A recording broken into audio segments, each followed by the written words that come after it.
Historia de las religiones. Prólogo. Existe hoy día un interés generalizado por la historia y el estudio comparativo de las religiones, motivado por muy diversas razones y propósitos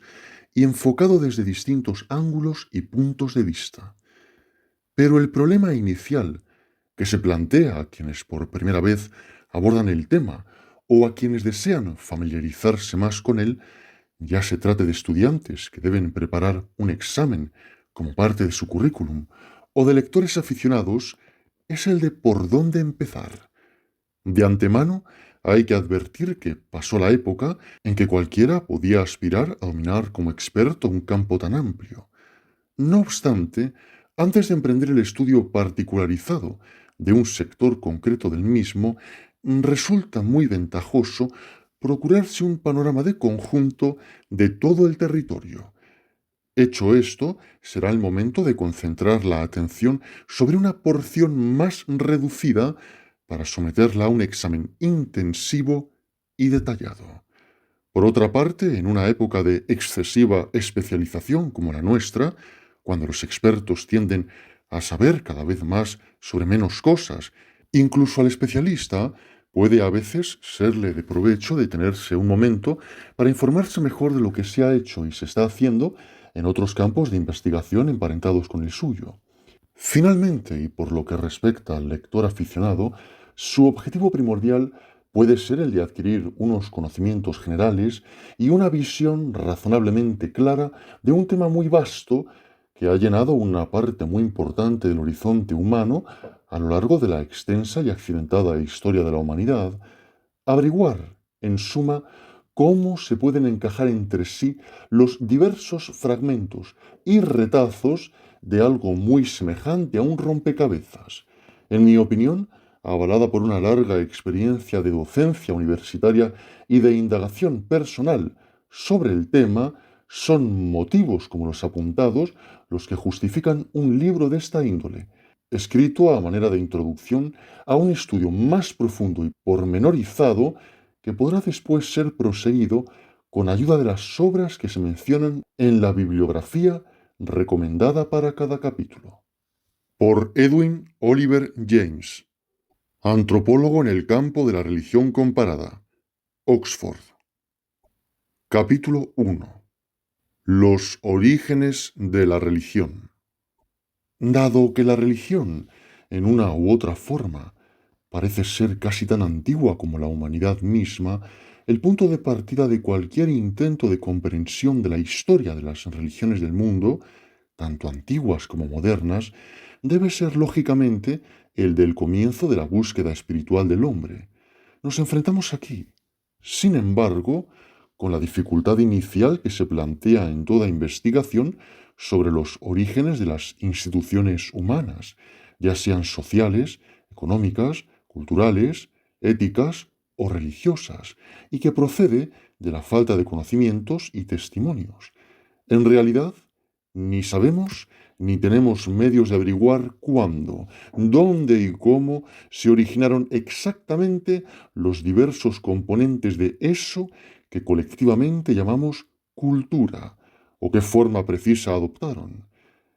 En el caso de una disciplina espiritual como es la religión, son solamente aquellos de sus aspectos que se han materializado en forma concreta, tales como las tumbas, santuarios y templos, objetos de culto, esculturas, bajorrelieves, grabados y pinturas, que han sobrevivido a los estragos del tiempo, los que pueden darnos una cierta idea de cómo fueron los comienzos de la religión antes de la redacción de libros sagrados y la conservación de documentos antiguos. En años recientes se ha intentado suplementar esta evidencia arqueológica mediante analogías tomadas de los pueblos contemporáneos que han vivido al margen de la civilización en Australia, Tasmania, África, la India, Indonesia y las islas del Océano Pacífico en condiciones semejantes a las que, según se cree, prevalecían cuando toda la población del mundo atravesaba un estadio de cultura paleolítico. Este procedimiento requiere, sin embargo, ser empleado con gran cautela, porque estos pueblos, supuestamente primitivos, tienen tras de sí una historia muy larga y a veces complicada. De ahí que actualmente se haya demostrado que gran parte de la especulación en torno a los orígenes y el desarrollo de la religión y las instituciones sociales, tan abundante a finales del siglo pasado, está muy lejos de la realidad. Una obra tan monumental como La Rama Dorada de Sir James Frazer, por ejemplo, aunque seguirá siendo una mina de información recogida con cuidado y precisión extremos y escrita en prosa excelente, ha de ser leída con precaución, sobre todo por los principiantes en el tema, en lo que respecta a sus conjeturas teóricas. Magia y religión. Partiendo de la suposición gratuita de Hegel, según la cual una era de la magia habría precedido a la era de la religión, Fraser supuso la existencia de una época en la que el hombre creía poder controlar directamente los procesos naturales mediante la fuerza de hechizos y encantamientos. Cuando este método no producía el efecto deseado, el hombre apelaba a seres sobrenaturales superiores a él, espíritus, dioses o antepasados divinos, para que obraran lo que sus prácticas mágicas no podían alcanzarle. Así se habría pasado de una hipotética era de la magia a una era de la religión, y el curandero o mago habría dejado su puesto al sacerdote al tiempo que los métodos suasorios del sacrificio y la oración venían a sustituir a los conjuros dictatoriales del arte mágico anterior. Pero la evidencia de que disponemos no confirma este sencillo esquema evolutivo. Lejos de haber nacido la religión del fracaso del mago en el ejercicio eficaz de sus funciones,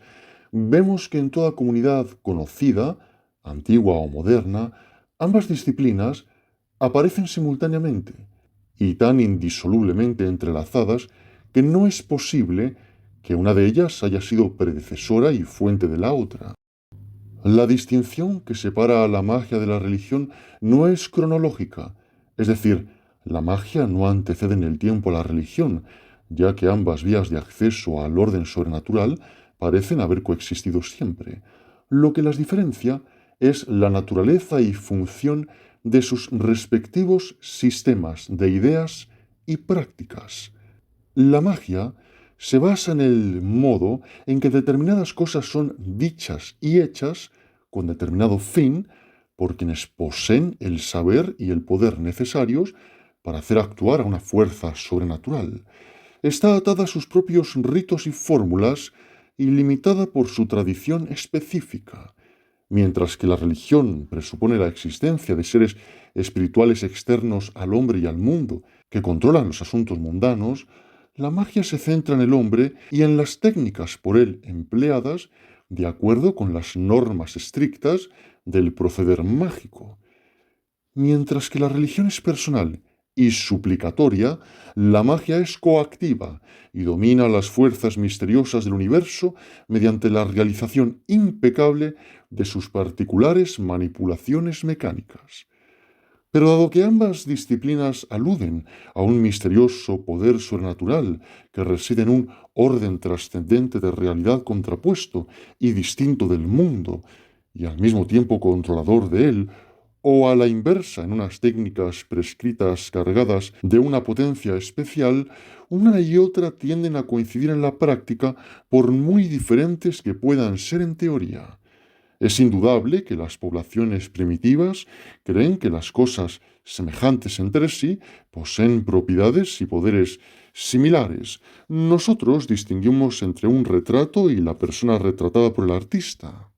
Pero una mentalidad no adiestrada en el pensamiento analítico imagina que de alguna manera ambos forman parte del mismo individuo. Por lo tanto, si se actúa sobre uno, se producirá un resultado semejante en el otro. De ahí el reparo y el temor arraigados entre las gentes sencillas al hecho de ser fotografiadas, por miedo a que alguien pueda hacerles mal a través de su imagen. Como veremos más adelante, el uso generalizado de amuletos y la utilización de sangre, o en su lugar de almagre, desde la prehistoria hasta nuestros días, derivan su eficacia de su poder sacro inherente, pero también pueden ser encarnación de la sacralidad que los seres divinos les han infundido. En estas condiciones no es fácil, pues, trazar una línea clara de demarcación entre magia y religión en la práctica, ya que a menudo se adopta una actitud religiosa hacia objetos y acciones que, tomados en sí mismos y extraídos de sus contextos rituales, se considerarían mágicos. El hombre primitivo, antiguo y moderno, siempre ha escenificado su religión y manipulado su magia sin analizar sus actos ni teorizar sobre sus métodos. Su preocupación primordial es que den resultado, y mientras se logre este fin, la cuestión de a qué categoría particular pertenezcan le trae sin cuidado. Por nuestra parte, al tratar de entender e interpretar su conducta, debemos guardarnos de pensar en términos de eras de la magia, de la religión, de la ciencia o, de hecho, de cualquier clasificación claramente definida. Las numerosas creencias y prácticas que ocupan una posición fronteriza se pueden calificar de mágico-religiosas. Es un término incómodo, pero que tiene la ventaja de evitar los errores de Fraser y otros teóricos demasiado netos y pulcros a la hora de trazar esquemas de desarrollo. Cuando un curandero o hechicero recurre a hechizos y encantamientos para curar a su paciente o hacer daño a su víctima, para infundir amor u odio, atraer la lluvia, fomentar la fertilidad o asegurar una buena caza o pesca, o una cosecha abundante, podemos decir que es un mago. Por otra parte, puede ser que deba su poder sobrenatural a espíritus o dioses con los que está en contacto. En ese caso es posible que, como Balaam, no pueda hacer nada por sí solo, sino únicamente lo que le concedan las potencias superiores. El hechicero que trae la lluvia, el vidente, el adivinador o el médium, que actúa como representante oficial de seres trascendentales o es el mismo considerado como persona sacra o semidivina, quizá no ejerza funciones sacerdotales como maestro del sacrificio, pero de todos modos se encuadra dentro de la tradición religiosa más que de la mágica. De manera semejante, el chamán o vidente, que danza o toca el tambor hasta caer en éxtasis, para obtener un conocimiento y una sabiduría sobrenaturales, está muy cerca del oficio profético. A diferencia del sacerdote, que lleva en sí el poder sagrado en virtud de una ordenación que le ha conferido cierto carácter permanente, el chamán o profeta suele estar solo esporádicamente poseído, como lo estaba Saúl a su regreso de la búsqueda de las asnas. Pero mientras permanece en ese estado intensamente emocional, actúa como portavoz del mundo de los espíritus, aunque sus declaraciones inspiradas no sean más inteligibles que las de aquellos que, en la época apostólica de la Iglesia primitiva, hablaban en lenguas en Corinto. Queda claro, pues, que lejos de ser el sacerdote un descendiente directo del mago y la religión un resultado de la magia ineficaz, como sugería Fraser, en salmos y oraciones, encantamientos y súplicas, coacción y oblación, delirios extáticos y declaraciones proféticas aparecen tan entremezclados en desconcertante confusión que el observador apenas sabe en qué categoría clasificar a un rito complejo o a sus oficiantes. Lo más que podemos afirmar es que, si se trata de un acto de adoración realizado con respeto reverencial, o como diría Otto, de manera luminosa, con una actitud de admiración y humillación en presencia de lo sagrado, entonces se debe considerar como observancia religiosa más que como operación mágica, y a los que intervienen en él como sacerdotes o fieles, aislados de su contexto general, algunos elementos podrían aparecer esencialmente mágicos, pero tomados en conjunto constituyen un acto religioso. Cuando se dan estas condiciones es cuando resulta apropiado el calificativo de mágico religioso. Si bien ello es más evidente en el estado cultural preliterario, no queda en absoluto limitado a la sociedad primitiva y prehistórica. En todas las expresiones de la búsqueda espiritual del hombre, desde las más bajas y primitivas hasta las más elevadas y recientes, constituye, en efecto, un rasgo recurrente en la historia de la religión. Los espíritus del animismo. Al pasar de estos planteamientos generales de lo sacro, el religioso y el mágico, a las creencias más concretas sobre la naturaleza y función del orden divino, encontramos un estado de fluidez semejante del que con el paso del tiempo han ido brotando conceptos claros y distintos en forma de espíritus, dioses, antepasados, reyes divinizados, tótems y seres supremos. También aquí hemos de estar en guardia contra las secuencias evolutivas y las simplificaciones netas y pulcras que tan queridas fueran de los teóricos de fines del siglo pasado. Así, uno de los más grandes pioneros en el estudio de la antropología social, Sir Edward Barnett Taylor, de 1832 a 1917, en general mucho más cauto y crítico que la mayoría de sus contemporáneos, en su gran obra Cultura Primitiva, publicada por primera vez en 1871, hizo descansar todo el edificio histórico de la religión sobre el animismo, que es como él llamaba la creencia en seres espirituales. Para Taylor era esta la definición mínima de la religión, la fuente primigenia de la que con el tiempo había surgido todo lo demás. A partir de deducciones erróneas, de la observación de fenómenos como los sueños, los trances, las visiones, la enfermedad y la muerte, transferidos al orden natural, Taylor mantenía que el sol, las estrellas, los árboles, los ríos, los vientos y las nubes habían sido animados, esto es, investidos de un alma o espíritu, creyéndose que desempeñaban sus funciones especiales dentro del universo, lo mismo que los hombres o los animales. El hombre se habría poblado así de infinidad de espíritus individuales que, según palabras de su discípulo Sir James Frazer, habitaban en cada escondrijo y en cada montículo, en cada árbol y en cada flor, en cada arroyo y cada río, en cada brisa que soplaba y cada nube que salpicaba de blanco y plata el azul del cielo. Más tarde, de estos espíritus innumerables, surgió un sistema politeísta de dioses que controlaban los diversos sectores de la naturaleza.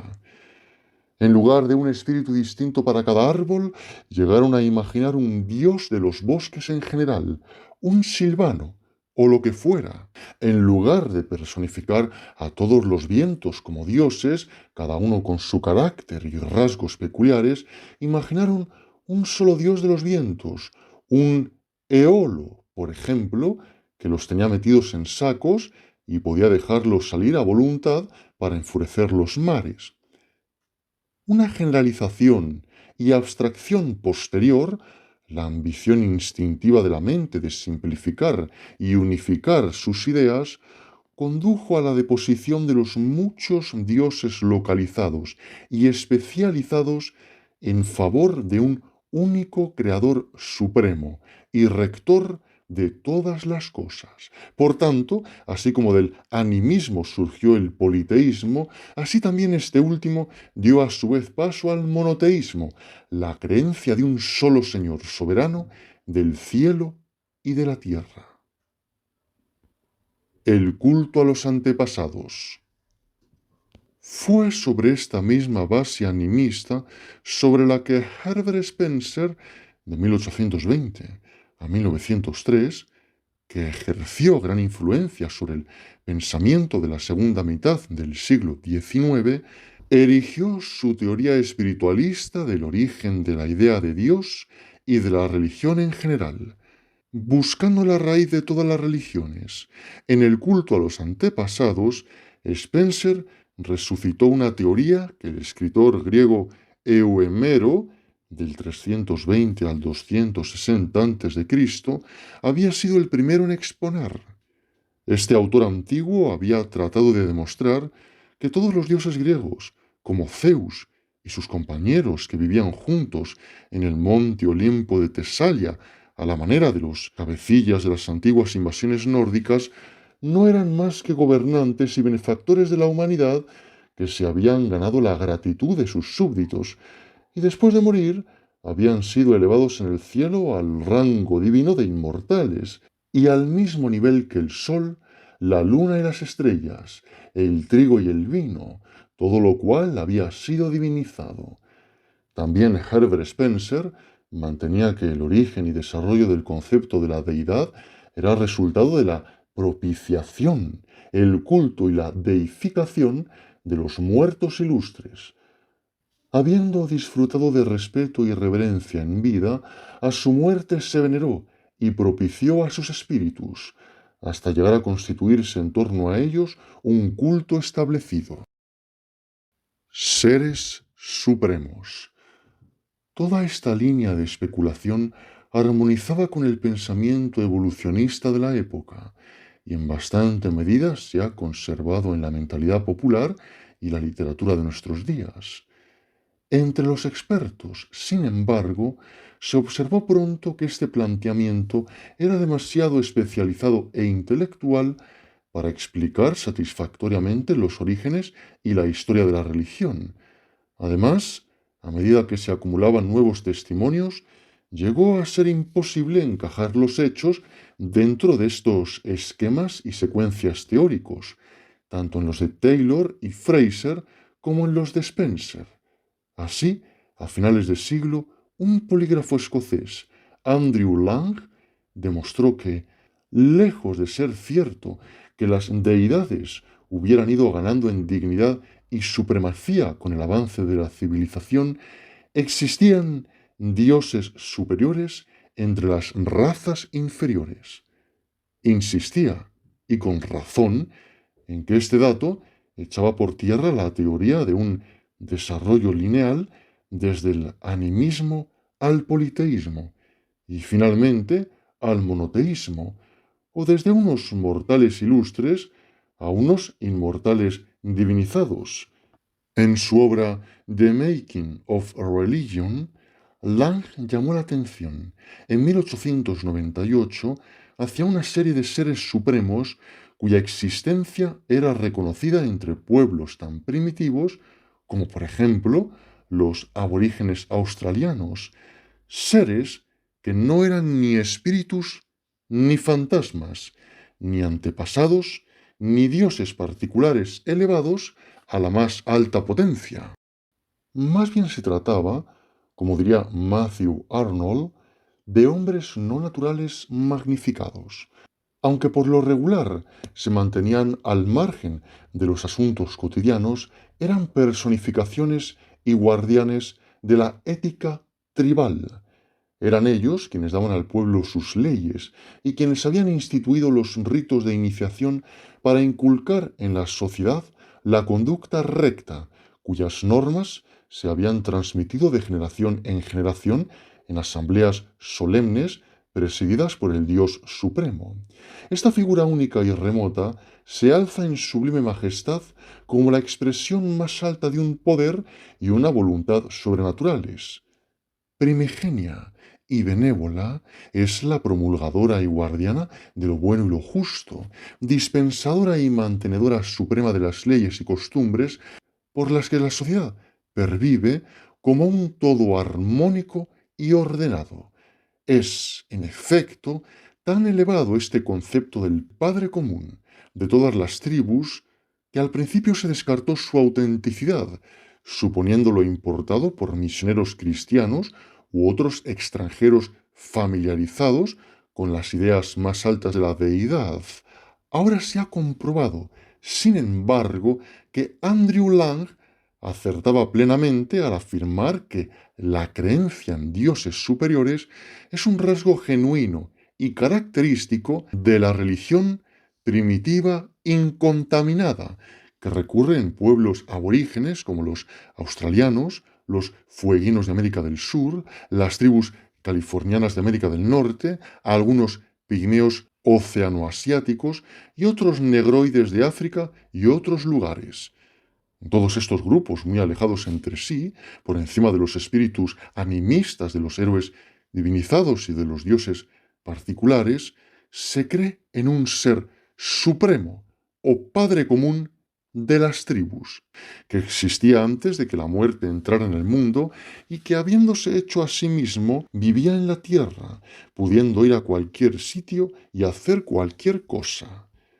Pasado cierto tiempo, y por una u otra razón, se retiró a la soledad del cielo, donde vive desde entonces como gran jefe, habitualmente lejano e indiferente a los asuntos humanos, excepto en ocasiones como las ceremonias de iniciación, en las que se convierte en Dios de los misterios.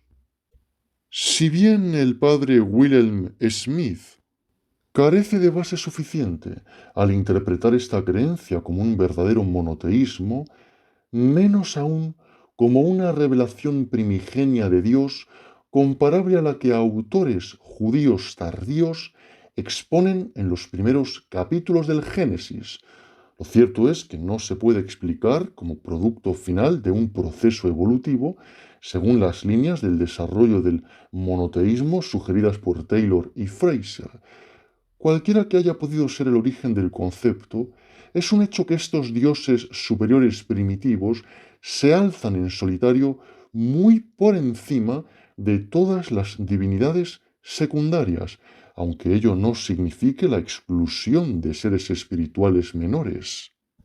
Por el contrario, es a esos espíritus menores, tótems, héroes culturales y dioses particulares que controlan procesos naturales como el del tiempo atmosférico, a quienes se dirige el culto popular, mientras que al Ser Supremo, el de arriba, apenas se le molesta en su excelso retiro celestial. Efectivamente, puede llegar a ser una figura tan imprecisa y ociosa que apenas pase de ser un mero nombre, o a veces una personificación del toro sagrado, cuyo bramido atronador se considera su voz, especialmente entre las mujeres y los niños no iniciados.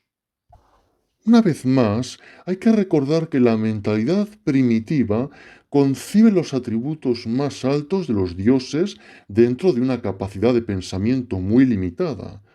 Cuando se dice, por ejemplo, que existían antes de que la muerte entrara en el mundo, ello no presupone ninguna idea del tiempo que admita la eternidad como corolario. De modo semejante, la creencia en que puedan ir a cualquier sitio y hacer cualquier cosa puede significar simplemente que poseen poderes comparables a los de un gran caudillo o curandero, lo mismo que sus actividades creadoras son muy similares a las que en la sociedad tribal desarrollan los magos que atraen la lluvia y otros iniciadores e inventores. Si bien dieron al hombre sus leyes y normas de conducta, al abandonar el mundo se han disociado en general de la ética social, excepto de una manera distante en lo que se refiere a la admisión de los adolescentes en la comunidad tribal. De lo dicho, se desprende que difícilmente se les pueden aplicar conceptos abstractos como lo de eternidad, omnipotencia, poder creador y bondad ética en el sentido que nosotros damos a esos términos, que en realidad carecen de equivalente en las lenguas nativas. Hecha esta advertencia contra la pretensión de hallar en esta creencia en un Dios superior ideas e interpretaciones más elevadas de lo que en sí puede admitir, dicha creencia parece representar, a pesar de todo, la más alta expresión de trascendencia divina que la mentalidad primitiva ha concebido en términos de poder y voluntad sobrenaturales. Además, estos seres superiores son personificaciones del orden moral, primigenios y benéficos. Son los promulgadores y guardianes de lo bueno y lo justo, los dispensadores y mantenedores de las leyes por las que la sociedad pervive como un todo ordenado. Donde quiera que los encontremos, siempre estarán situados en un plano aparte, dotados de mayor poder que el resto del panteón de divinidades y espíritus menores. Representan, en fin, el valor moral último del universo, en la medida en que la mentalidad primitiva es capaz de concebir una realidad tan absoluta. El profesor Evans Pritchard nos dice, por ejemplo, que los Nuer, un pueblo nilótico de África Oriental, consideran a Dios espíritu puro y que al ser como el aire o el viento, está en todas partes y por estar en todas partes está ahora aquí. Es dicho en pocas palabras lo que nosotros llamaríamos trascendente e inmanente. Está lejos, en el cielo, y al mismo tiempo presente en la tierra, que Él creó y sostiene. Todo en la naturaleza, en la cultura, en la sociedad y en el hombre es como es porque Dios lo hizo así. Aunque es ubicuo e invisible, ve y oye todo lo que sucede y es sensible a las súplicas de quienes le invocan, por lo que se le dirigen oraciones y se le ofrecen sacrificios para evitar la desgracia. Dado que puede enojarse, Dios puede castigar, y de hecho castiga las malas acciones, y el sufrimiento se acepta con resignación porque es su voluntad y escapa, por tanto, al control humano. Pero las consecuencias de las malas acciones pueden ser aplazadas o mitigadas mediante la contrición y la reparación, la oración y el sacrificio. Semejante concepción de la deidad, indistinguible del monoteísmo auténtico, constituye una conciencia religiosa de una providencia divina más fundamental que cualquier tránsito gradual de la pluralidad a la unidad. En el primer caso, el culto depende siempre del reconocimiento de un poder y una eficacia sobrenaturales, y al objeto de culto no tiene por qué serle necesariamente atribuida un alma o espíritu, ni lleva necesariamente implícita la idea de la causalidad. Por tanto, la respuesta religiosa al sentido de respeto y admiración en presencia de lo inexplicable, lo imprevisible y misterioso de la sacralidad trascendental, en suma, es independiente de cualquier explicación conceptual particular en relación con espíritus, dioses o causas. El mana y lo luminoso. Así, por ejemplo, en las islas de la Melanesia se cree que cualquier objeto, persona o acontecimiento que se comporte de manera insólita, sea para bien o para mal, está investido del poder del orden sagrado trascendental. Conocida con el nombre de mana, esta sacralidad se entiende como una influencia sobrenatural que se manifiesta en la fuerza física o en cualquiera de las facultades o excelencias que un hombre pueda poseer, por ejemplo, en forma de fortaleza, inteligencia, autoridad o habilidad notable, o a través de un medio como el agua, una piedra o un hueso, y en cualquier suceso fuera de lo común. De modo semejante, los indios norteamericanos interpretaban las actividades de la naturaleza bajo la denominación de orenda, término asociado a las ideas de voluntad e inteligencia y comparable a la que también se llama wakonda, el poder que mueve. A veces, sin embargo, lo encontramos transformado en un dios más o menos personal, como ocurre en la idea de Manitú. En Marruecos, lo sagrado, entendido como principio sobrenatural inmanente, lleva el nombre de Baraka, mientras que entre los antiguos agricultores latinos de Italia, los poderes asociados a determinados lugares o funciones se conocían como numina. Este último término, numen, es el que el doctor Otto adoptó no hace mucho para describir la sacralidad en el sentido de santidad no moral, como categoría de valor y estado de ánimo y de experiencia espiritual privativo de la religión. Lo luminoso no se confunde para Otto con el mana, el orenda o el baraka, porque según él es una condición mental única, privativa, de la condición religiosa y comparable a las virtudes cardinales, la bondad, la belleza y la verdad, mientras que el mana, según el uso correcto o incorrecto que le han dado los antropólogos, cualquiera que pueda ser su significado exacto en Melanesia, es un nombre genérico del poder que se atribuye a las personas y objetos sagrados, sea dentro de la religión o de la magia. Así, se nos dice que fue una reacción luminosa lo que experimentó Jacob cuando pasó la noche en Betel, en un antiguo santuario megalítico. Allí tuvo un sueño sobrecogedor del que despertó consciente de un terror demoníaco en presencia de la sacralidad trascendental. ¡Qué temible es este lugar!, exclamó, porque Yahvé está aquí y yo no lo sabía. Jacob dedujo que no era otra cosa sino la casa de Dios, Betel, y la puerta del cielo. Es este tipo de experiencia luminosa lo que constituye la raíz de la respuesta religiosa a la sacralidad. La providencia y la provisión de alimento. Sin embargo, en la sociedad primitiva, las emociones más profundas y las necesidades, esperanzas y temores más intensos suelen surgir dentro de la vida colectiva de la comunidad más que en experiencias aisladas como la que se atribuye a Jacob. En las precarias condiciones en que vivía la especie humana cuando se separó de sus antepasados animales y en la que las sociedades primitivas han permanecido a lo largo de los siglos, la vida colectiva era y es esencial.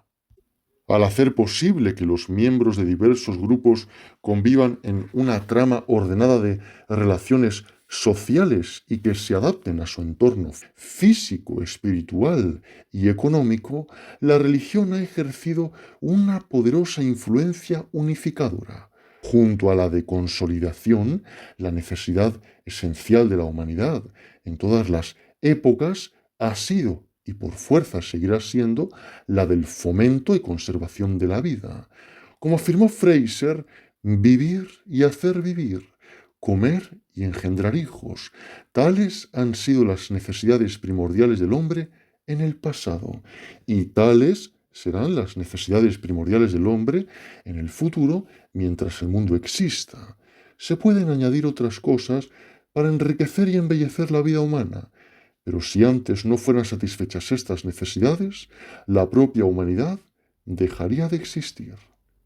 De ahí que ambas cosas, el alimento y los hijos, se hayan convertido en símbolos de esa beneficencia del mundo que podemos resumir en nuestra palabra providencia.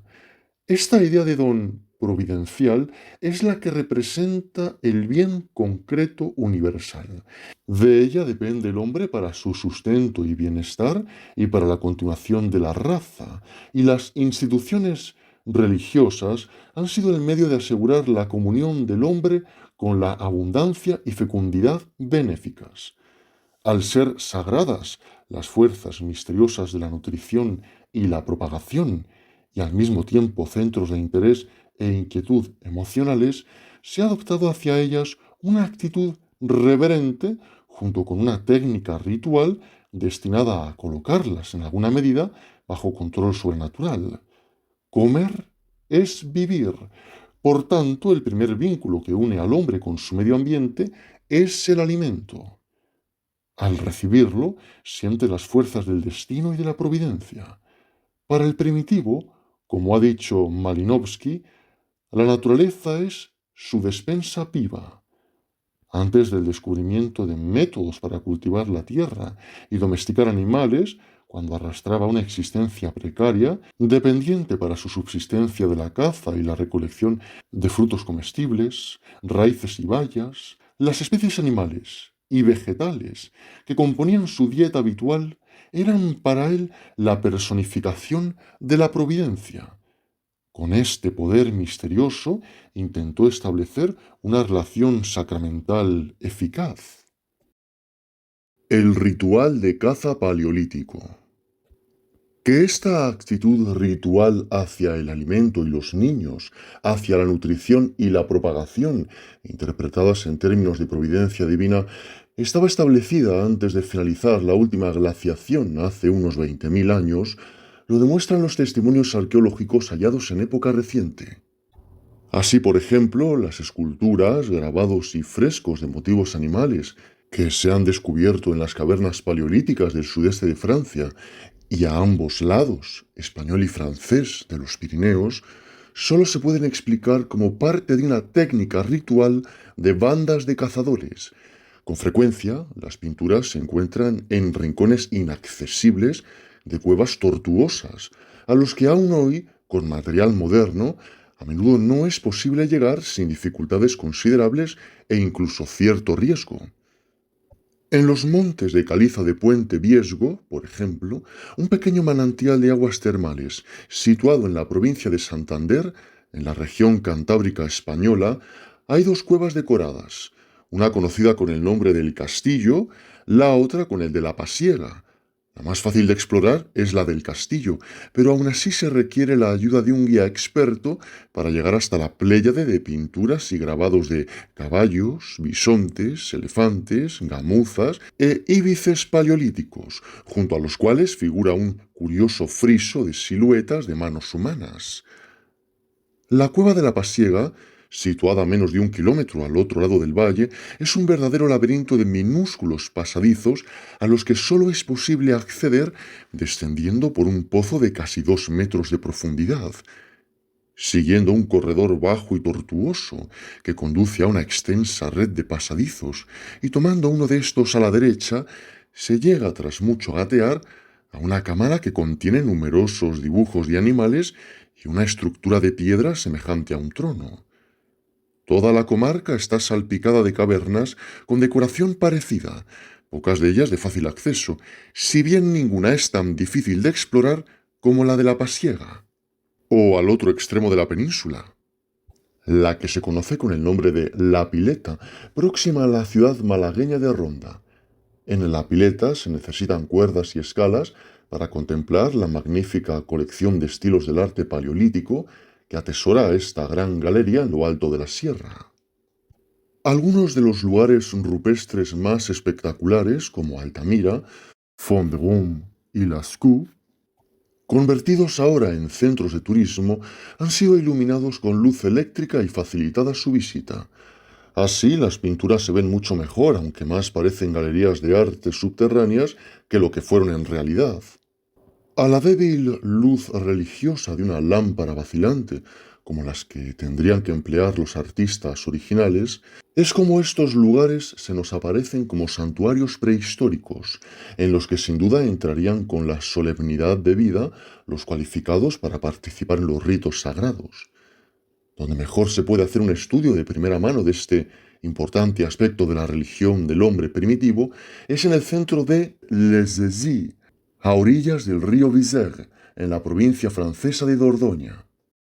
En coche, o simplemente con una bicicleta, es fácil visitar las principales cuevas decoradas de la comarca: Font de Rome, Le Covarel, La Motte, Cap Blanc y Lascaux. Después del Valle del Visère, los centros más indicados son los del departamento de Ariège, en los Pirineos, al sur de Toulouse, o ya en el norte de España, la región que rodea a Santander. A medio kilómetro del pueblo de Les Aiguilles, sobre la ladera escarpada de un pequeño valle, está la gran caverna de Font de Rome. La iluminación eléctrica actual proporciona una visión excelente de las notables pinturas polícromas que cubren las paredes del túnel de entrada, a partir de una barrera de estalactitas que parece haber señalado el comienzo del recinto sagrado. A partir de este punto, abundan las pinturas a ambos lados hasta que al fondo de la cueva, una fisura muy angosta da paso a lo que podríamos llamar el Santo de los Santos. Una verja impide la entrada de los turistas para evitar que las valiosísimas pinturas sufran deterioro alguno, pero los provistos de un permiso especial para investigar seriamente su contenido ven sobre sus cabezas una extraordinaria representación de un rinoceronte en almagre, así como grabados de un león y caballos. Es inconcebible que un artista prehistórico, sin otra iluminación que la de una lamparilla de tuétano o grasa con mecha de musgo, hubiera realizado por motivos estéticos dibujos sobre una pared casi vertical a 3 metros del suelo, sentado al parecer sobre los hombros de un ayudante. Otro tanto se puede decir de los grabados existentes en una pequeña cámara al final de un largo túnel subterráneo en la caverna Le Cobarel, aproximadamente a 1,5 kilómetros de Font-de-Rome, por la carretera de Sarlat, a lo largo del Valle del Vern. Hasta las excavaciones recientemente llevadas a cabo para atraer el turismo, aquí el acceso exigía gatear a 4 patas por un pasadizo muy estrecho hasta la cámara pintada, en la enorme caverna de New, cerca de la localidad pirenaica de Tarascon-sur-Ariets, la gran sala, con retratos de bisontes heridos y representaciones de caballos, íbices y renos, una cabeza de ciervo, 2 siluetas de peces trazadas sobre la arena, y bajo un saliente contiguo las huellas de las pisadas de uno de los artistas cubiertas por una estalagmita. Está situada a 1,5 kilómetros de la entrada y separada de ella por una laguna, que originariamente tenía casi 2 metros de profundidad. Si se prosigue la marcha monte adentro por un corredor horizontal, llega un momento en que éste se bifurca. En el ramal de la derecha, 3 pequeñas oquedades bajo un muro colgante han sido hábilmente aprovechadas para representar heridas, dibujando alrededor de ellas la silueta de un bisonte y marcando los agujeros con flechas pintadas en almagre. Frente al bisonte moribundo aparecen unos círculos y dibujos en forma de maza, representando proyectiles. Las escenas de este tipo revelan que la finalidad de las pinturas era la de controlar los azares de la caza, hechizando a los animales reales del exterior. La mayoría de las figuras corresponden a especies comestibles, y la frecuente aparición de palimpsestos indica que determinados puntos de las cuevas se consideraban particularmente eficaces para dichas prácticas de hechicería. Por ejemplo, en el largo y estrecho corredor de Marzula, cerca de Cely-Diou-Salat, en Yut-Riagon, se han superpuesto una serie de pinturas polícromas con señales de lanzas. Sin embargo, el producir la muerte por medios mágicos, como podía ser la pintura de flechas sobre el corazón u otros puntos vulnerables del animal pintado que se cazaba para comer, no era el único fin del culto practicado en estos santuarios prehistóricos. Así, junto a la pequeña villa de mercado de Saint-Giron, en las estribaciones de los Pirineos, hay 2 lugares arqueológicos muy instructivos, aunque nada fáciles de explorar. El primero, llamado Tuc d'Audubert, lo descubrieron en 1912 los 3 hijos del conde Vigan, dentro de la finca de su padre. Estos jóvenes aventureros tomaron una barca y remontaron remando el río subterráneo Volp, que emanaba del interior de la cueva, para después trepar hasta una gran cámara de estalactitas. En uno de sus rincones se abría un estrecho corredor con grabados de caballos, bisontes y renos y restos de pinturas. Atravesando una barrera de estalactitas e introduciéndose por un estrechamiento no mucho mayor que un canalón de desagüe, los exploradores vieron recompensados sus esfuerzos al ser seguramente los primeros en acceder a la cámara principal, por lo que en realidad era una puerta trasera, después de que un desprendimiento de tierras bloqueara la entrada a finales del Paleolítico. Allí encontraron huellas de los pies desnudos de los artistas primitivos que habían penetrado hasta este santuario, cuidadosamente disimulado, que, apoyadas contra una roca, contenía las figuras de un bisonte macho siguiendo a una hembra, ambas hábilmente modeladas en arcilla. Hay un montaje realista con representaciones de esta escena en el Museo de Historia Natural de Toulouse. Cerca de estas figuras, delante de un promontorio de arcilla, huellas de talones entrelazadas sugieren la realización de una danza sagrada, cuyo fin sería sin duda el incremento y multiplicación de la especie, dado que la escena alude claramente a la procreación. Parece, pues, que, así como en New el culto iba orientado a la destrucción mágica de los animales necesarios para la alimentación humana, lo que se celebraba en Tuc d'Audubert era un ritual de fertilidad para mantener la población animal, lo mismo que las tribus aborígenes de Australia llevan a cabo complicadas ceremonias en rocas adornadas con dibujos de animales sagrados, tótems, para favorecer su multiplicación. Ello se logra mediante un esfuerzo de cooperación por parte de cada grupo que mantiene una relación muy estrecha con su aliado sobrenatural o tótem respectivo para bien del resto de la humanidad, aunque los miembros de cada grupo particular no pueden comer de la especie sagrada. La gran diversidad de animales representados en una misma cueva no permite suponer que la sociedad paleolítica estuviera organizada sobre una base totémica. Sin embargo, está claro que determinadas personas tenían encomendado el deber de realizar los ritos en estos santuarios decorados de la manera prescrita. Así, los intrépidos hijos del conde Vigen, no contentos con su extraordinario hallazgo en el Tuc, 2 años más tarde se descolgaron por un pequeño pozo vertical del tamaño de una madriguera, al fondo de una pequeña cueva llamada Inlin, próxima a la entrada de la de Tuc Dodubert, en la cima del monte de Caliza. Allí, en una segunda cueva, que en su honor sería bautizada con el nombre de La Grotte de Tuefer, encontraron al final de un pasaje empinado la figura, en parte pintada y en parte grabada, de un hombre con rostro humano y larga barba, ojos de búho, astas de ciervo, orejas de lobo, garras de león y cola de caballo.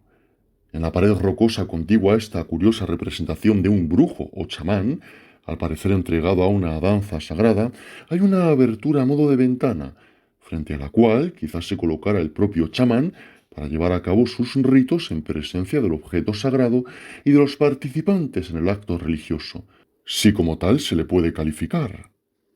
Sea o no cierto que la extraña figura era el símbolo de un archibrujo que encarnaba los atributos y funciones de todos los animales que representaba, lo que se nos indica es un culto en el que hombres y animales concluían en una hermandad mística,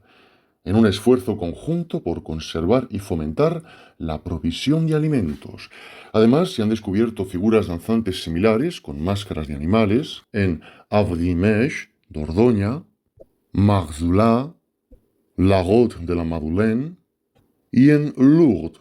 cerca de la famosa gruta pirenaica que todavía atrae a casi 1 millón de peregrinos al año como centro mundial de culto y curación espiritual. Algunas de estas cavernas decoradas parecen haber sido destinadas exclusivamente a templos para la práctica de ritos, para controlar la caza, incrementar la provisión de alimentos o establecer una relación vital con esa providencia de la que la humanidad dependía para su sustento. En New Arriet o en Montespan, Haut-Garonne, por ejemplo, donde también se han encontrado figuras de arcilla en una cueva de dificilísimo acceso, no hay indicios de fuego ni otras señales de ocupación humana. Aun en los casos en que la entrada ha sido utilizada como refugio, las pinturas y grabados están en galerías remotas o a niveles distintos de las partes habitadas, como en Tuc Dodubert y Toifer, a menudo separadas del mundo exterior por obstáculos formidables. Un gran santuario, como el de Lascaux, con esa asombrosa pléyade de estilos en malva y púrpura, al lado de los pigmentos negros y rojo más frecuentes, que justificó el que el Abbé Voy la llamase el Versalles del arte paleolítico, debe haber sido centro del culto durante varios miles de años, ya que en él están representadas prácticamente todas las fases del arte del Périgord. Dentro de su sagrado recinto debieron de celebrarse gran variedad de ritos, desde la magia cinegética hasta algún misterioso simbolismo conmemorativo de los peligros de la caza. Así, en los rincones más recónditos, al fondo de un declive de unos 6 metros, tan peligroso que aún hoy día se requieren los servicios de un guía experto para explorarlo, una escena representa a un hombre muerto por un bisonte cuyo flanco aparece atravesado por una lanza, vertiendo al exterior sus entrañas.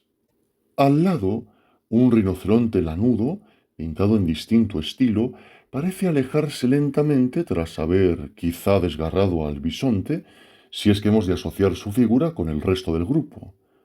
Un poco más abajo, hay un pájaro sobre un poste.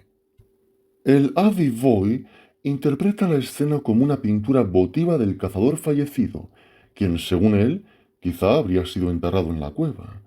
Según otra explicación posible, la escena respondería a un motivo más siniestro, habiendo sido ejecutada con la intención maligna de acarrear la destrucción del cazador.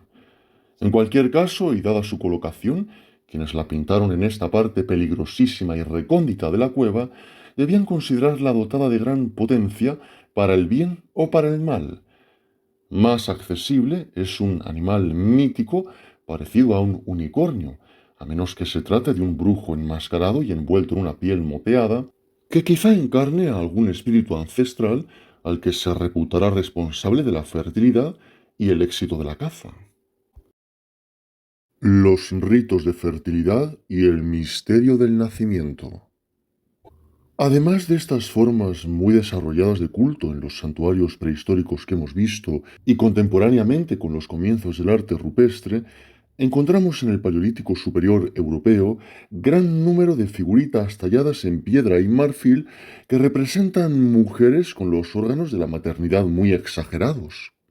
Estas estatuillas son exponentes de un simbolismo vital que más tarde, en Creta, el mar Egeo y Asia Occidental, se asociaría a un culto de fertilidad a la diosa madre muy desarrollado.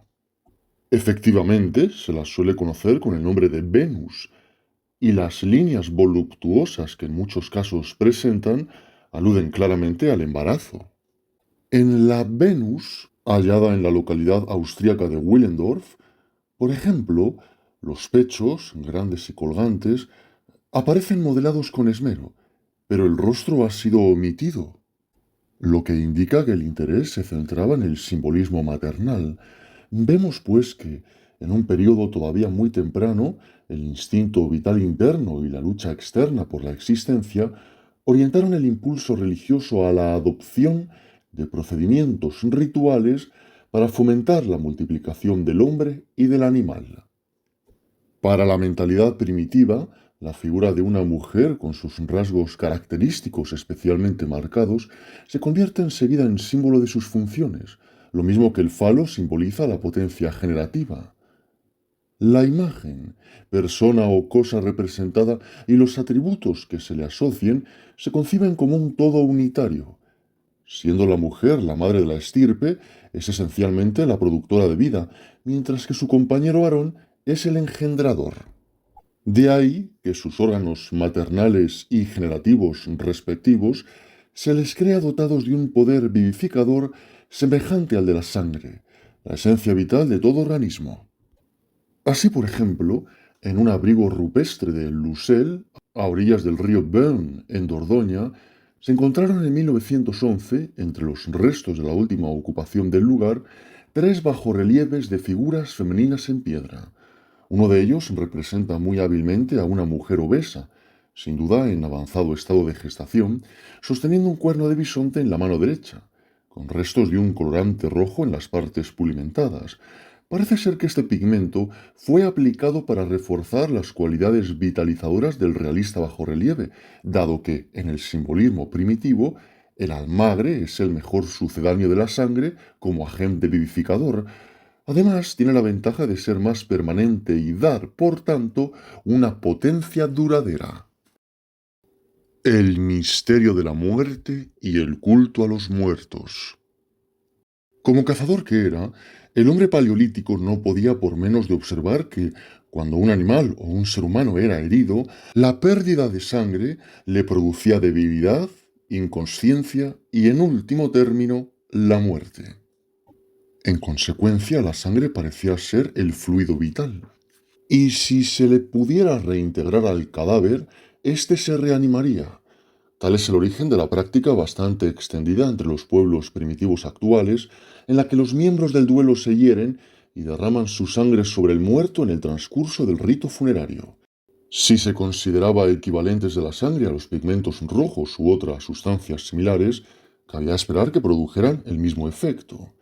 Ello sin duda explica la costumbre generalizada del Paleolítico de enterrar ceremonialmente a los muertos con almagre y tierra teñida de rojo. Por ejemplo, en Grimaldi, Riviera Italiana, en la Grotte du Cavillon, cuarta de la serie de cuevas del Paleolítico Superior, que hay entre Morton y Ventimiglia, los huesos de un esqueleto del tipo Cromañón aparecieron coloreados con un polvo semejante al almagre, lo mismo que los que en 1823 encontrara Dean Wagland en la cueva Pevelland, en los acantilados calcáreos de Glamorgan, en la costa británica de Gower, sobre el canal de Bristol. En la primera de las cuevas de Grimaldi, la llamada Grotte des Enfants, la cabeza de uno de los enterramientos aparecía rodeada de almagre, y en otro ejemplo de esta serie notable, Barma Grande, los cráneos yacían sobre un lecho de tierra roja cubierta con una capa de almagre. Esta costumbre era en efecto tan corriente, la encontramos también en Dordoña, en la estación Cromañón de Les Essys, en Saint-Celeste, Périgueux, en Brno, Checoslovaquia, en Utu y en Ovacase, cerca de Bonn, que hay que considerarla como elemento establecido del culto paleolítico a los muertos. Como escribe el profesor McAllister, la finalidad del rito está muy clara. El rojo es el color de la salud, de la vida. El muerto estaba llamado a vivir de nuevo en su mismo cuerpo, cuya estructura era la osamenta. Dentro de los conocimientos del hombre paleolítico, el pintarla del color de la vida era lo más próximo a la momificación. Representaba un intento de hacer al cuerpo de nuevo utilizable por su dueño. Además de almagre, los cuerpos de la Grotte des Enfants estaban también rodeados de multitud de conchas. 2 cadáveres de niños yacían en un sudario compuesto por cerca de 1 millar de conchas marinas, y en la Grotte du Cabillon, el esqueleto de un hombre, colocado en posición contraída, mostraba más de 200 conchas agujereadas alrededor de la cabeza. En las sepulturas Cromañón de Les Essys se descubrieron junto a los esqueletos 300 conchas marinas agujereadas, en su mayoría pertenecientes al género Littorina, pese a hallarse la cueva a muchos kilómetros de la costa. Todo parece indicar que estas conchas habían sido ensartadas en collares, como en los ejemplos tardíos encontrados en la cueva mesolítica de Madecil, en Ariège. En un enterramiento ceremonial de Lugerivas, cerca de Les Essys,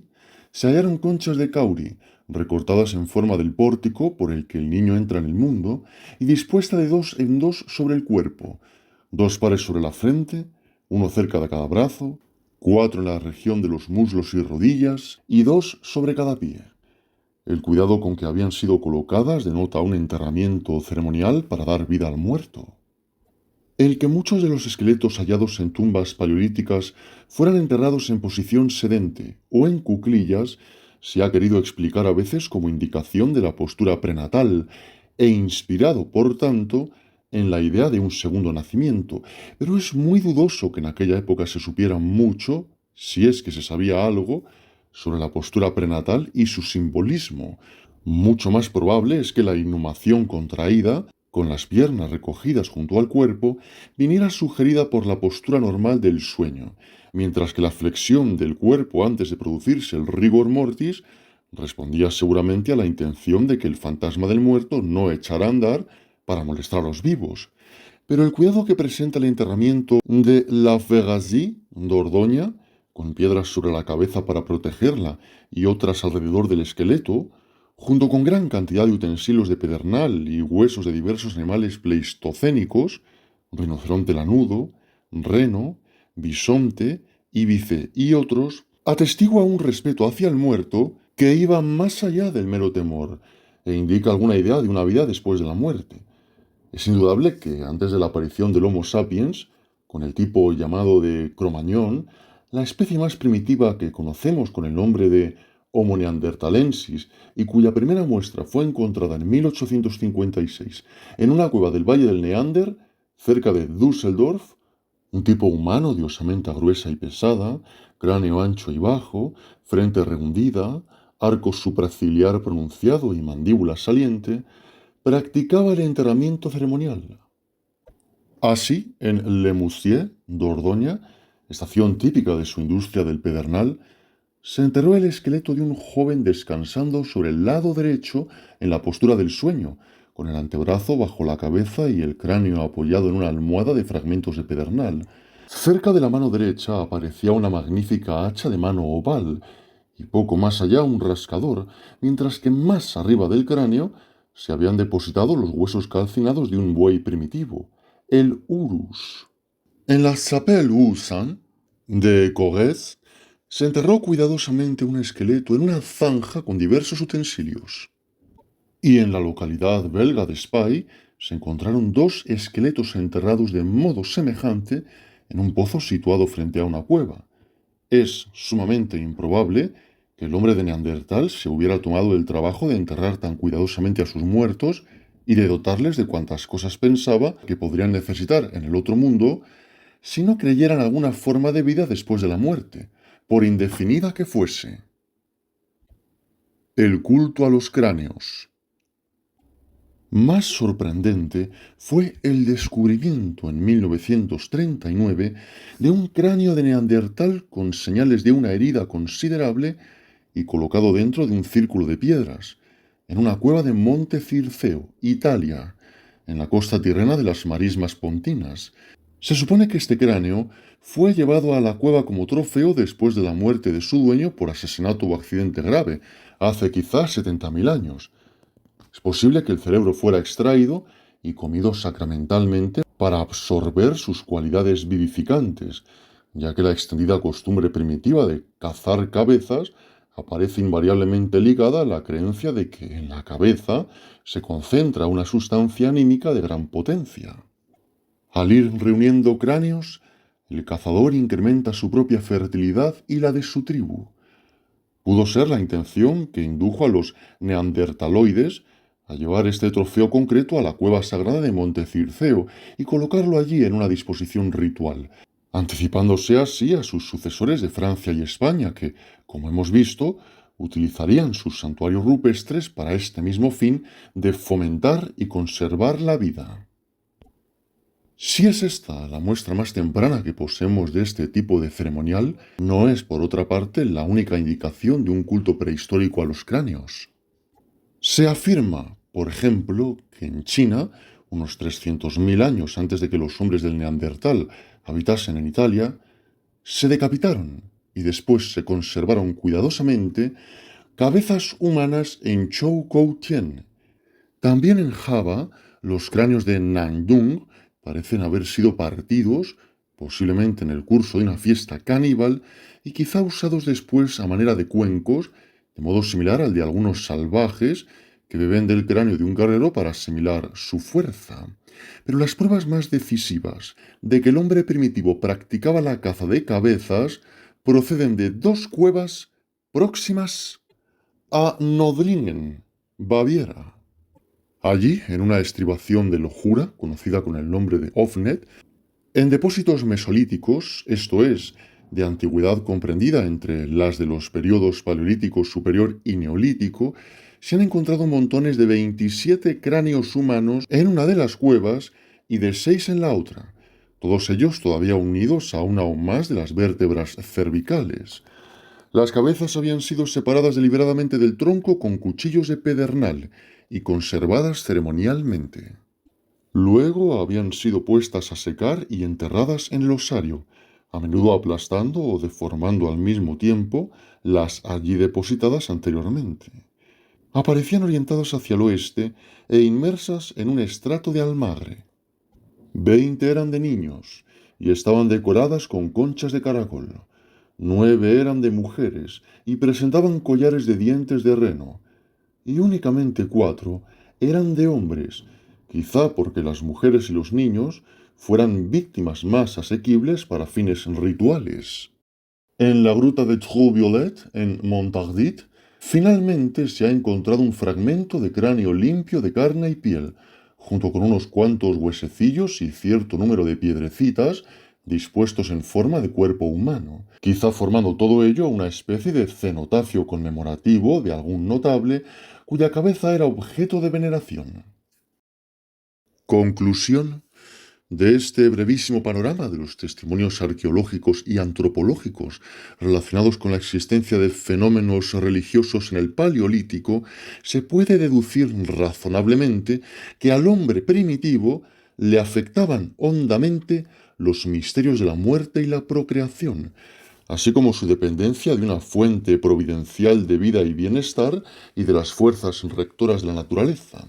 Sin apenas otra comprensión de los procesos y leyes naturales que la que le prestaban sus propias observaciones, sentía la necesidad de establecer relaciones amistosas y benéficas con la realidad viva que gobernaba los fenómenos misteriosos que le rodeaban. Ello constituía su idea de una providencia divina superior a él y dueña de su destino. Así nació en él una reacción luminosa al elemento inexplicable, imprevisible y temible de su experiencia, reacción que halló expresión en una técnica ritual encaminada a establecer relaciones eficaces con la fuente de toda bondad y beneficencia, existente por encima del mundo y dentro de él, o como diríamos en lenguaje actual, a la vez trascendente e inmanente.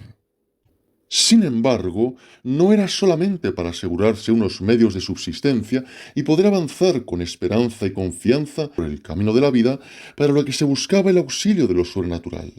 Hasta el mísero hombre de Neandertal, por degenerado que pudiera ser y condenado a la extinción como tipo humano, había empezado ya a contar con una vida más allá de la tumba, una vida que sería sin duda como la que había vivido en la tierra, ya que no era capaz de concebir ninguna otra,